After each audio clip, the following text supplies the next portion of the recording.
उत्तानपाद के रानी थी जिसका नाम था सुनीति, लेकिन कोई गर्भ नहीं हुआ। रानी ने बार बार कहा कि मैं दूसरा विवाह करा दूं। राजा ने कहा कि क्यों करा दें, अगर नहीं हुआ तो हमारे भाग्य का प्रश्न है, इसमें आपका क्या दोष है। लेकिन रानी नहीं मानी। संतान देना स्त्री का कर्तव्य है। दूसरी रानी से विवाह कराया जिसका नाम हुआ सुरुचि। मन चाही नहीं होते है प्रभु चाही तत्काल। मन की चाही हो के नहीं हो, लेकिन परमात्मा की चाही होती है। दूसरा विवाह नहीं हुआ तो संतान नहीं हुई, और दूसरा विवाह हुआ तो दोनों पत्नी गर्भवती हो गई।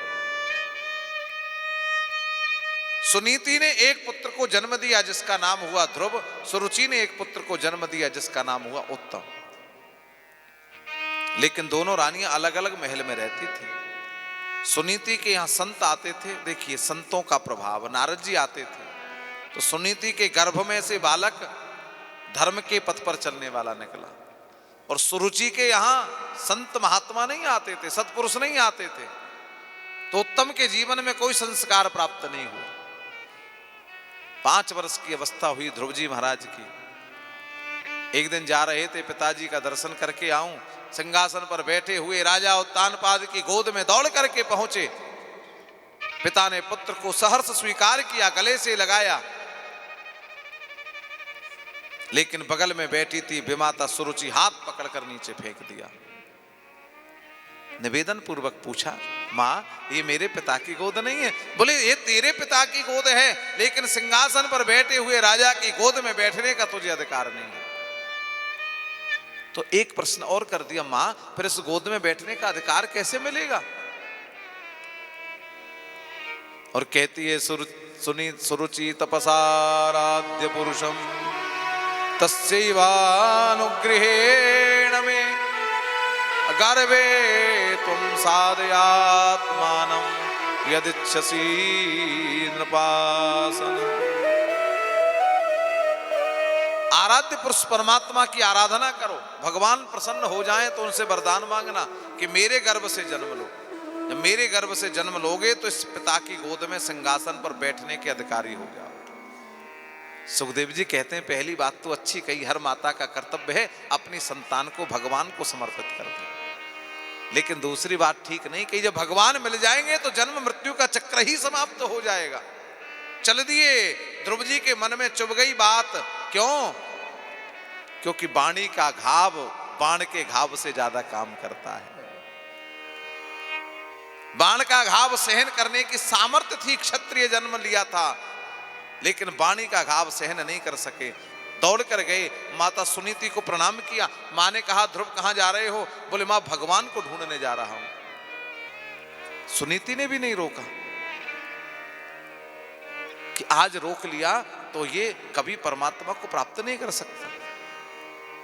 और वही जननी धन्य है जिसकी संतान ने परमात्मा को प्राप्त कर लिया। जननी जने तो भक्त जन के दाता के सूर, नहीं तो जननी बाज रहे क्यों खोवे नूर। ऋषि बात को बाबा तुलसीदास कहते, पुत्रवती युवती जग सोई। पुत्रवती युवती जग सोही, राम भगत जाकर सुत होई। राम भगत जाकर सुत होई। पुत्रवती युवती जग सोई। पुत्रवती युवती जग सोई। उसी मां का गर्भ धन्य हुआ जिस मां के गर्भ से एक भक्त ने, एक दानी ने, एक सूरवीर ने जन्म लिया। अन्यथा तो ऐसे समझो 9 महीने वजन ही ढोया। पुत्र जा तो रहे हो, छोटी मां के कहने से आना, मेरे कहने से भगवान मिल जाए तो आना, अन्यथा फिर लौट कर मत आना। दृढ़ निश्चय हो गया, मेरी मां का आशीर्वाद मिल गया, अब तो मुझे भगवान अवश्य मिलेंगे।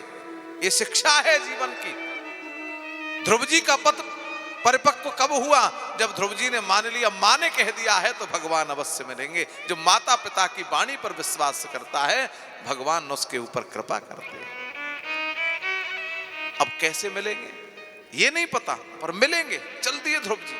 राजा को मालूम पड़ा, गुप्तचर ने बताया, बड़ी रानी ने नहीं रोका, चले गए। राजा ने संदेश भेजा, दौड़ करके सैनिक आया, रुको युवराज, महाराज ने बुलाया है।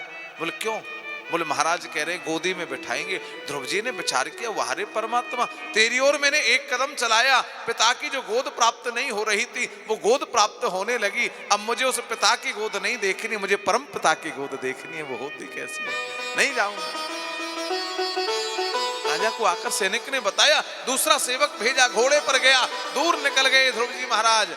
बोले युवराज आपको महाराज ने बुलाया है। क्यों? बोले महाराज कह रहे हैं आधा राज्य आपको दे देंगे, आधा उत्तम को दे देंगे। ध्रुव जी ने विचार किया, वारे मेरी परमात्मा, तेरी ओर दूसरा कदम बढ़ाया तो आधा राज्य मिल गया, अब मुझे आधा राज्य नहीं चाहिए, अब तो मुझे वो परमात्मा चाहिए जो क्यों दिला रहा है, अब लौट कर नहीं जाना है। नारद जी ने विचार किया, वारे क्षत्रिय, अहो तेज क्षत्रियाणाम मान भंगम अमृष्यता।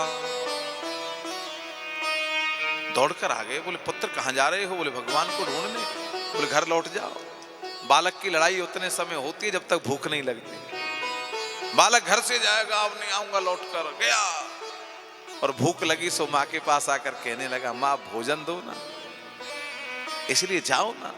बोले हम ऐसे बालक नहीं, हम क्षत्रिय बालक हैं, लौट कर नहीं जाएंगे, जाएंगे तो भगवान को ढूंढ कर जाएंगे। बोले कोई गुरु बनाया? पता है भगवान कहां मिलेंगे? बोले नहीं बनाया। बोले आपको ही बना लें। नारद जी कहते हैं अगर मन ही मन में गुरु बन जाऊंगा तो धन्य हो जाऊंगा, इसको भगवान अवश्य मिलेंगे, और जब इसको भगवान मिलेंगे तो इसके साथ लोग कहेंगे कि ध्रुव किसका शिष्य था? नारद का शिष्य था। अगर उत्तम शिष्य मिल जाए तो गुरु भी आनंद की प्राप्ति करता है, इसलिए अवश्य। और ध्रुव जी महाराज को नारद जी ने बड़ा सुंदर उपदेश किया, तत्तात गच्छ भद्रम ते यमुनायास्तटं शुचि पुण्यम मधुवनम यत्र सानिध्यम नित्यदा हरे। हे तात, यमुना जी के किनारे जहां नित्य सानिध्य है मां भगवती यमुना का, उस मधुवन की पुण्य भूमि में जाओ। और आप सबने पिछले गत वर्ष 84 कोस की यात्रा में दर्शन किए थे ध्रुव टीले के।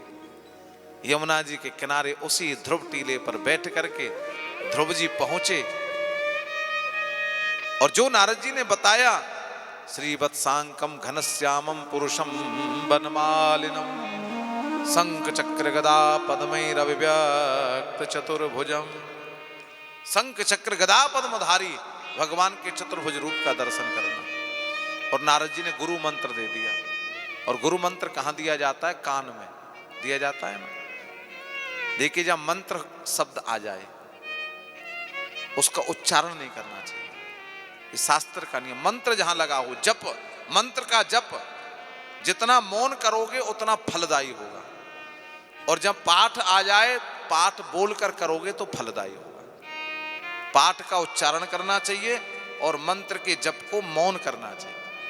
द्वादशाक्षर मंत्र का उपदेश किया, आप सब जानते हो, ओम नमो भगवते वासुदेवाय। और नित्य 11 जब परिक्रमा लगाओ वट वृक्ष पर तो इस मंत्र का जप किया करो, क्योंकि ये मंत्र भागवत का मंत्र है, ये मंत्र सिद्ध मंत्र है, ये मंत्र नारद जी का मंत्र है, ये मंत्र मनु महाराज का मंत्र है। इसी मंत्र को जप करके भगवान राम को प्राप्त किया था। इस मंत्र का जप किया, 5 रात्रि में एकांत हो गया। पक्षी छोड़कर चले गए, पशु छोड़कर चले गए, हिंसक जीव मन को छोड़कर चले गए। त्रात्रांते त्रात्रांते कपित्थ बदराशना, 1 महीने की तपस्या की, 3-3 रात्रि पर कैत के फल पाकर के तपस्या करते थे। दूसरे महीने 6-6 दिन पर नेत्र खुले ध्रुव जी महाराज के, सूखे पत्ते पाकर के समाधि लगा ली। तीसरे महीने ध्रुव जी महाराज ने देखा, गंगा जी का जल लिया और समाधि लगा ली। चौथे महीने 12-12 दिन पर नेत्र खुले ध्रुव जी महाराज के और समाधि नहीं लगाई, वायु का आदान प्रदान किया। और 5वें महीने तो ऐसी समाधि लगी कि खुलने का नाम ही नहीं ले रही। आप सबने देखी भयावह स्थिति कोरोना की, जिसमें ऑक्सीजन कम हो गई लोगों को ऑक्सीजन नहीं मिली, प्राणवायु कहते हैं शास्त्र में इसको। ये जो स्थिति आपने देखी वही स्थिति उस समय हो गई। भागवत कहती है कि पूरे संसार की प्राणवायु अवरुद्ध हो गई, लोगों को श्वास लेने में परेशानी होने लगी, देवता दुखी हो गए। अब क्या होगा, प्राणवायु अवरुद्ध हो रही है। भगवान के पास गए, कोई समाधान नहीं है इसका। भगवान ने कहा मेरे भक्त ध्रुव ने मुझे अपने हृदय में बंदी बना रखा है और वो प्राणवायु का आदान प्रदान नहीं कर रहा, और मेरे भीतर ही संसार की प्राणवायु है, इसीलिए अवरुद्ध हो गई है। तो कुछ करो ना। भगवान ने कहा मुझे उसे दर्शन देने होंगे। बोले दो ना। और 6 महीना हो गए तब तक समाधि करते करते। कैसी तपस्या की ध्रुव जी ने। बोले एक पैर पर, बोले नहीं, एक पैर पर दूसरे पैर को रख करके ऊपर भुजाएं किए हुए ध्रुव जी महाराज पैर पर नहीं खड़े थे, पैर के अंगूठे पर खड़े थे, ऊपर भुजाएं थी, शब्द निकल रहा था ओम नमो भगवते वासुदेवाय। बोले ध्रुव जी के मुख से नहीं, ध्रुव जी के शरीर के अंग अंग से शब्द निकल रहा था। ध्रुव जी जिस वन में आराधना कर रहे थे उस वन की रज से शब्द निकल रहा था। ध्रुव जी जहां आराधना कर रहे थे उस वृक्ष के पत्तों से निकल रहा था ओम नमो भगवते वासुदेवाय। पृथ्वी टेढ़ी हो गई, ध्रुव जी की तपस्या का वजन सहन न कर सकी। भगवान प्रकट हो गए, लेकिन ध्रुव जी नेत्र नहीं खोल रहे। एक ऐसा विचित्र भक्त है मेरा, परंतु हृदय में ध्रुव जी भगवान के दर्शन कर रहे थे। उस हृदय के श्री विग्रह को बाहर खींचा और ध्रुव जी के नेत्र खोले और भगवान का दर्शन किया। बोलिए भक्तवत्सल भगवान की जय। तपस्या कैसे करूं, आराधना कैसे करूं, स्तुति कैसे करूं, छोटा सा बालक।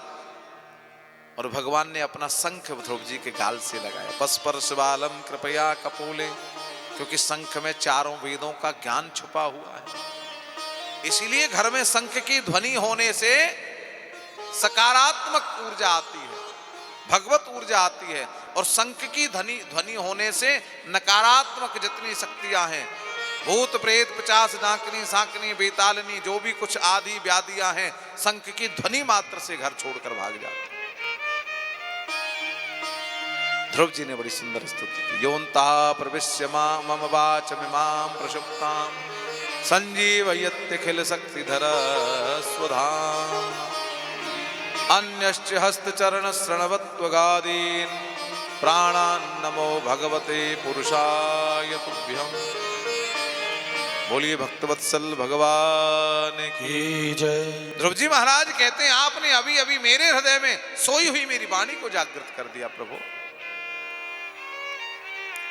आप जैसा कोई है नहीं, आप तो दुनिया को प्राण दान करने वाले हैं। हे नारायण, हे गोविंद, हे चतुर्भुज भगवान, मैं आपकी शरण में हूं। भगवान ने विचार किया ध्रुव जी ने क्यों तपस्या की, क्योंकि बिना कारण के कार्य संभव नहीं होता।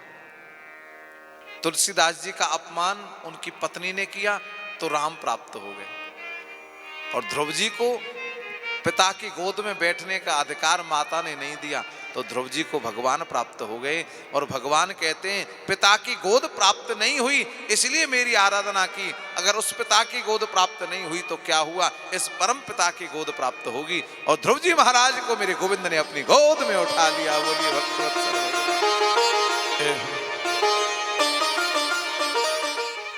और क्या लाभ हुआ भगवान की तपस्या करने से। अगर तपस्या के लिए नहीं जाते तो आधा राज्य मिल जाता, लड़ाई झगड़ा करके। लड़ाई झगड़ा खूब करती ना सुनीति कि मेरे बेटे का अधिकार है, आधा देना ही पड़ेगा, तो आधा मिल जाता। लेकिन भगवान ने कहा ध्रुव जाओ। अब कहां जाऊं प्रभु, आप मिल गए। बोले नहीं, मेरी आज्ञा है, जाओ, 36,000 वर्ष तक तुम्हें राज्य करना है। अरे मेरे बंधु, उस परमात्मा को एक बार प्राप्त करके तो देखो। जिस माया के पीछे हम पड़े हैं वो माया तो सात दासी है गोविंद की, जब चाहे तब आपको माया प्राप्त करा दे। लेकिन अगर वो मायापति मिल गया तो माया तो तुम्हारे आगे पीछे घूमती रहे।